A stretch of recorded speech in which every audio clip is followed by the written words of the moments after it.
നമസ്കാരം. അവസാനം ദുരന്ത നായകൻ്റെ ദുരന്ത പര്യവസാനത്തിൻ്റെ അവസാന താണിക്കല്ലും അടിച്ചുവോ എന്നൊരു ചോദ്യമുണ്ട്.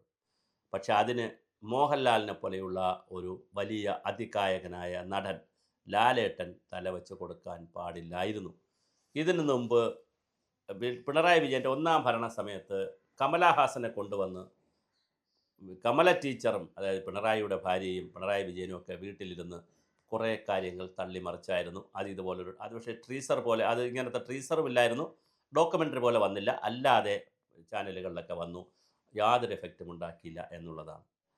ഇപ്പോൾ മോഹൻലാലിനെ വെച്ചുകൊണ്ട്, മോഹൻലാലും പിന്നെ ടി കെ രാജീവ് കുമാറാണ് എൻ്റെ സംവിധായകൻ, അത് നടത്തിക്കൊടുത്തിരിക്കുന്ന ഗണേഷ് കുമാറാണ് അതിൻ്റെ പിന്നിൽ. അതായത് ഒരു ടീമുണ്ട്. മോഹൻലാലും മുഖ്യമന്ത്രിയുമായിട്ടുള്ള സംഭാഷണം, മുഖ്യമന്ത്രിയുടെ കുഞ്ഞിലേ ഉള്ള കാര്യങ്ങൾ മുതൽ അദ്ദേഹത്തിൻ്റെ ഇഷ്ടങ്ങൾ അനിഷ്ടങ്ങളൊക്കെ ട്രീസറായിട്ടും ഡോക്യുമെൻ്ററി ആയിട്ടും വരുന്നു. ഇരുവർ എന്ന പേരിൽ. എത്ര വലിയ ദുരന്തമാണ്! ഒരാളിന് PR വർക്ക് ചെയ്ത് ദുരന്തത്തിലേക്ക് പോകുമ്പോൾ ബഹുമാനപ്പെട്ട മുഖ്യമന്ത്രിയെയും ബഹുമാനപ്പെട്ട പ്രതിപക്ഷ നേതാവിനെയും അതുപോലെ BJPയുടെ രാജീവ് ചന്ദ്രശേഖർ അടക്കമുള്ള മുൻനിര നേതാക്കളെയും രമേശ് ചെന്നിത്തല അടക്കമുള്ള നേതാക്കളെയും MV ഗോവിന്ദൻ മാഷിനെയും സണ്ണി ജോസഫിനെയും എല്ലാ മുൻനിര രാഷ്ട്രീയക്കാരെയും എല്ലാ ഘടകകക്ഷി രാഷ്ട്രീയക്കാരെയും വളരെ കൃത്യമായി ഓർമ്മിപ്പിക്കുന്ന ഒരു കാര്യം, കേരള സമൂഹത്തിൻ്റെ മനഃശാസ്ത്രം വേറെയാണ്. ഇവിടെ ഹിറ്റ്ലർ മോഡലിൽ വളർന്നു വരുന്ന ഭരണാധികാരിയെ ആരും അംഗീകരിക്കില്ല, എത്ര ആനുകൂല്യം ആർക്ക് കൊടുത്താലും. ഇവിടെ സാർ ചക്രവർത്തിയെ പോലുള്ള ആളുകൾ അംഗീകരിക്കത്തില്ല. ഇവിടെ മൊയ്തീൻ പോലുള്ള ആളുകളെ ഇവിടെ അംഗീകരിക്കത്തില്ല. ഇവിടെ കിം ജൊനെ പോലുള്ള ആളുകളെ അംഗീകരിക്കുന്ന പ്രശ്നമേ ഇല്ല. കേരളത്തിൻ്റെ ഒരു നൈതികത, കേരളത്തിലൊരു നീതിബോധം, ഒരു അഴിമതി വിരുദ്ധ ബോധം, അതുപോലെ തന്നെ ഒരു സെലിബ്രിറ്റികളോട് വലിയ ഇഷ്ടമാണ്, പക്ഷേ പൊളിറ്റിക്കൽ സെലിബ്രിറ്റികളോട് അങ്ങനെ വലിയ ഇഷ്ടമുള്ളവരല്ല. ആളുകളെ ബിംബങ്ങളാക്കാൻ ആളുകൾക്ക് വലിയ താല്പര്യമുള്ള സിനിമാ നടന്മാർ, കളക്ടർമാർ, ഉദ്യോഗസ്ഥന്മാരെയൊക്കെ ബിംബങ്ങളാക്കും. പക്ഷെ പൊളിറ്റിക്കൽ ബിംബങ്ങളെ താങ്ങുന്ന സമൂഹമല്ല കേരളം. ഇത് നിർഭാഗ്യവശാൽ പിണറായി വിജയന് മനസ്സിലായിട്ടില്ല എന്നുള്ളതാണ്. അതുകൊണ്ട് തന്നെ വെളുക്കാൻ തേച്ചതെല്ലാം പാണ്ടാകുമെന്ന് മാത്രമല്ല, എന്താണോ പിണറായി വിജയൻ ഉദ്ദേശിക്കുന്നത് അതിൻ്റെ ബൂമറാങ്ങായിട്ട് ഇത് ബോൾ തിരിച്ചടിക്കും. അതിന് മോഹൻലാൽ കൂടി ചെന്ന് നിന്ന് കൊടുക്കേണ്ടിയിരുന്ന ഒരു കാര്യമില്ലായിരുന്നു. മോഹൻലാൽ കുറേ കൂടി നിഷ്പക്ഷമായിരുന്നു. അല്ലെങ്കിൽ ഒരു വർഷം മുമ്പോ മറ്റോ ചെയ്യണമായിരുന്നു. ഇത് ഇലക്ഷൻ്റെ പടിവാതിക്കൽ നാളെ രാവിലെയോ മറ്റന്നാളോ ഇലക്ഷൻ പ്രഖ്യാപിക്കാൻ പോകുന്നതിന് 2 ദിവസം മുമ്പ് മുഖ്യമന്ത്രിയെ കൂടി ഇരുത്തിക്കൊണ്ട് ഇങ്ങനെ ഒരു പരിപാടി ചെയ്താൽ അതൊരു PR വർക്കാണെന്നും അതൊരു മോശപ്പെട്ട PR, 2-3 തരത്തിൽ അംഗീകാരം കിട്ടും. പല തരത്തിൽ നമുക്ക് സമൂഹം നമ്മളെ അംഗീകരിക്കും. അല്ലെങ്കിൽ അംഗീകരിപ്പിക്കാൻ നമ്മൾ പ്രാഞ്ചിയേട്ടൻ കളികൾ കളിക്കും. അങ്ങനെ പ്രാഞ്ചിയേട്ടൻ കളികൾ കളിക്കുമ്പോൾ അതിനൊരു മാന്യതയുള്ള കളിയുണ്ട്. നമ്മൾ ചൂത് കളിക്കുമ്പോൾ പറയുന്ന പോലെ, യുദ്ധത്തിൽ പറയുന്ന പോലെ ഒരു മാന്യതയുള്ള കളിയുണ്ട്. മാന്യതയുള്ള പ്രാഞ്ചിയേട്ടൻ കളികളെ ആളുകൾ അംഗീകരിക്കും.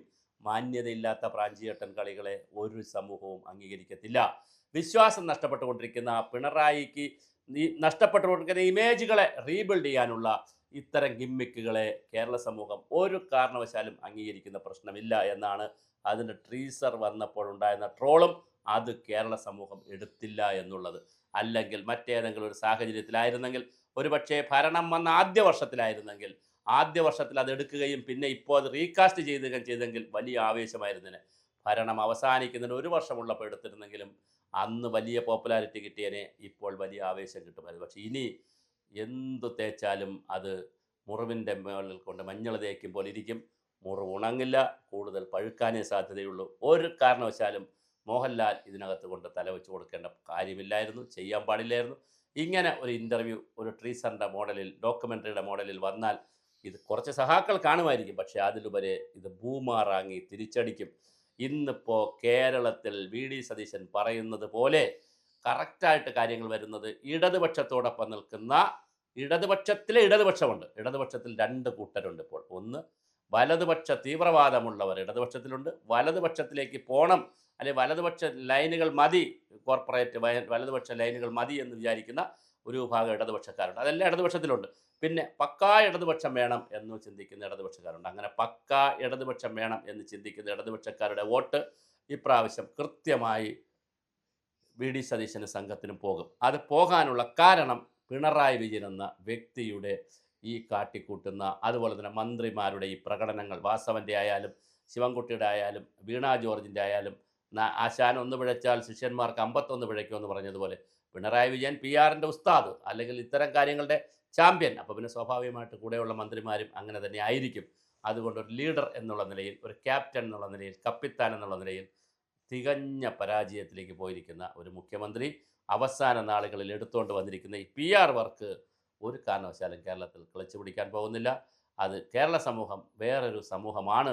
ഇവിടുത്തെ മോബിൻ്റെ സൈക്കോളജിയും മനഃശാസ്ത്രവും അതുപോലെ ജനങ്ങളുടെ മനഃശാസ്ത്രം മറ്റൊന്നാണ്. പീപ്പിൾസ് മൈൻഡ് വേറൊന്നാണെന്ന് തിരിച്ചറിയണം. ദിലീപിൻ്റെ കേസിലും അങ്ങനെ വന്നു, ഒത്തിരി ആളുകളുടെ കേസിൽ അങ്ങനെ വന്നിട്ടുണ്ട്. ഇവിടുത്തെ നീതിബോധം, അവർ ചിലപ്പോൾ പ്രതികരിക്കുന്നില്ലായിരിക്കും, ചിലപ്പോൾ അവർ തെരുവിലിറങ്ങി ബഹളമുണ്ടാക്കില്ലായിരിക്കും. പക്ഷേ കുട്ടികളോടും സ്ത്രീകളുടെ നീതിക്കെതിരെ എന്തെങ്കിലും നടന്നാലും, ഇതുപോലത്തെ PR വർക്കൊക്കെ നടന്നാലും അതിനെതിരെ ശക്തമായ പ്രതിഷേധം ഉള്ളിൽ വയ്ക്കുകയും അത് കൃത്യസമയത്ത് പ്രകടിപ്പിക്കുകയും ചെയ്യുന്ന വളരെ കൃത്യമായിട്ടുള്ള ഒരു രാഷ്ട്രീയ ഉയർന്ന ബോധം ശരാശരി മലയാളിക്കുണ്ട്. അത് വീട്ടിലിരിക്കുന്ന പർദ്ദ ധരിച്ച ഉമ്മയ്ക്കുമുണ്ട്, ആൾക്കാരെ പുറത്തിറങ്ങാതെ വീട്ടിൽ മാത്രം കഴിയുന്ന പർദ്ദ ധരിച്ചിട്ടുള്ള ഉമ്മയ്ക്കുമുണ്ട്, ഇവിടെ പബ്ലിക് ആയിട്ട് പ്രവർത്തിക്കുന്ന വനിതകൾക്കുമുണ്ട്, പുരുഷന്മാർക്കുമുണ്ട്. എല്ലാവരുടെയും മനസ്സിൽ അങ്ങനൊരു നീതിബോധം കിടപ്പുണ്ട്.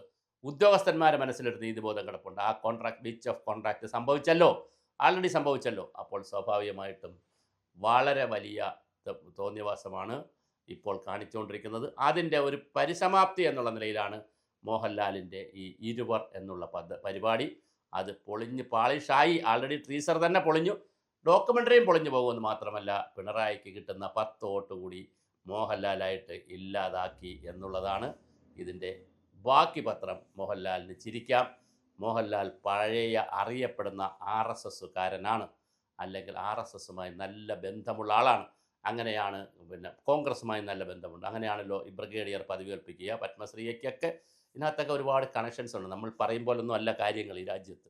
പത്മശ്രീ ആവട്ടെ, പത്മഭൂഷൺ ആവട്ടെ, ക്യാപ്റ്റൻ അദ്ദേഹത്തിന് കേണലാക്കിയതാകട്ടെ, എല്ലാറ്റിലും ഒരു നടൻ എന്നതിലുപരിയിട്ടുള്ള ഒരുപാട് ബന്ധങ്ങളും കാര്യങ്ങളും ഇവിടുത്തെ മത സാമുദായിക സംഘടനകളുമായിട്ടൊക്കെ ഉള്ള ബന്ധങ്ങൾ ഒരുപാടുണ്ട്. അത് കൂട്ടത്തിൽ RSSുമായും നല്ല ബന്ധത്തിലാണെന്നാണ് കേൾക്കുന്നത്. അപ്പോൾ ഈ ഇരുവർ എന്ന നാടകത്തിൻ്റെ അല്ലെങ്കിൽ ഈ സിനിമ ഡോക്യുമെൻ്ററിയുടെ തിരക്കഥ എഴുതിയത് ഏതെങ്കിലും RSSകാരനാണോ? കാരണം ഈ മനുഷ്യനെ തകർക്കാൻ അവസാനത്തെ ആണിയും കൂടെ അടിക്കുക, അതിന് വേറെ ഒരു നിവർത്തിയുമില്ല. ശവപ്പെട്ടിയിൽ അവസാനത്തെ ആണി, ഭരണകൂടമെന്ന പിണറായി വിജയനല്ല കേട്ടോ, ഭരണകൂടമെന്ന പിണറായിയുടെ ഭരണമെന്നതിൻ്റെ ശവക്കല്ലറയിലെ ശവപ്പെട്ടിയിൽ അവസാനത്തെ ആണി അടിക്കാനുള്ള ആണിയും ചുറ്റുകയും RSSകാരുടേതും കൂടിയാണോ? അവർ എന്നോട് പൊറുക്കുക. ഇത് ഒരു ട്രോളായി കേരളത്തിൽ വളരെ വലിയ തോതിൽ സോഷ്യൽ മീഡിയയിൽ വരുന്ന ഒരു ചോദ്യമാണ്. RSSകാരനായിട്ടുള്ള അല്ലെങ്കിൽ RSSുമായി നല്ല ബന്ധമുള്ള മോഹൻലാൽ എന്തേ ഇങ്ങനെ ചെയ്യുന്നത്? RSSൻ്റെ കൂടി മൗനാനുവാദമുണ്ടോ എന്നൊരു ചോദ്യം എനിക്കില്ല. എനിക്കങ്ങനെ അഭിപ്രായവുമില്ല. എനിക്ക് RSSനെ കുറിച്ച് മറ്റ് വേറൊരു തരത്തിലുള്ള ഒരു റെസ്പെക്റ്റുള്ള ആളാണ് ഞാനൊരു സംഘടന എന്നുള്ള നിലയിൽ. പക്ഷേ ഇങ്ങനെ കുറേ സോഷ്യൽ മീഡിയകളിൽ ഇങ്ങനെ കുറേ ട്രോളുകൾ പോകുന്നുണ്ട്. മറുപടി പറയേണ്ടത് മോഹൻലാലാണ്. എന്തായാലും ലാലേട്ടൻ ചതിച്ചു. പിണറായി സാറിന് കിട്ടാനുള്ള 10 വോട്ട് കൂടി നിങ്ങൾ ഇല്ലാതാക്കി.